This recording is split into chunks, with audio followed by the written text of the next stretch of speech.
খুব একটা বড় আশীর্বাদ যে যিশু আমাদের পরিত্রাণ দিতে এসেছেন। একদিন গেছিমানির বাগানে তিনি হাঁটু গেড়ে পিতার কাছে প্রার্থনা করছিলেন।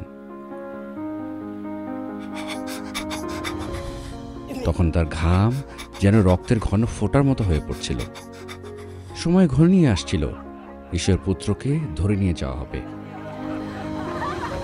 তিনি জানতেন যাদের রক্ষা করতে এসেছিলেন তাদের হাতেই তাকে যন্ত্রণাদায়ক, নির্যাতিত এবং অপমানিত হতে হবে। তিনি পিতার কাছে এই প্রার্থনাই করেছিলেন, পিতা, তোমার ইচ্ছা হলে আমার কাছ থেকে কষ্ট সরিয়ে নাও, তবু আমার ইচ্ছায় নয়, তোমার ইচ্ছায় পূর্ণ হোক।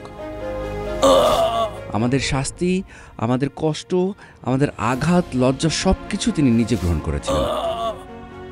মানুষ তাকে অস্বীকার করল, তারা চিৎকার করল, তাকে ক্রুশে দাও, তাকে ক্রুশে দাও। এবং তাই হলো। তিনি আহত এবং রক্তাক্ত অবস্থায় ক্রুশবিদ্ধ হলেন এবং কষ্ট ভোগ করলেন। তিনি সেখান থেকে নিচে তাকালেন। সেখানকার লোকদের চোখে ছিল রাগ, কিন্তু তার চোখ ছিল ভালোবাসায় পূর্ণ। এমনকি তিনি পিতার কাছে তাদের জন্য প্রার্থনা করে বললেন, পিতা, এদের ক্ষমা করো, কারণ এরা জানে না এরা কি করছে। এর চেয়ে বড় ভালোবাসা আর কি হতে পারে? তার মৃতদেহ ঠান্ডা ও অন্ধকার কবরে রাখা হলো। কিন্তু এখানেই গল্পের শুরু, কারণ যিশুই তো ঈশ্বর, যিনি আমাদের মতো রক্ত মাংসের শরীর ধারণ করে এই পৃথিবীতে এসেছিলেন।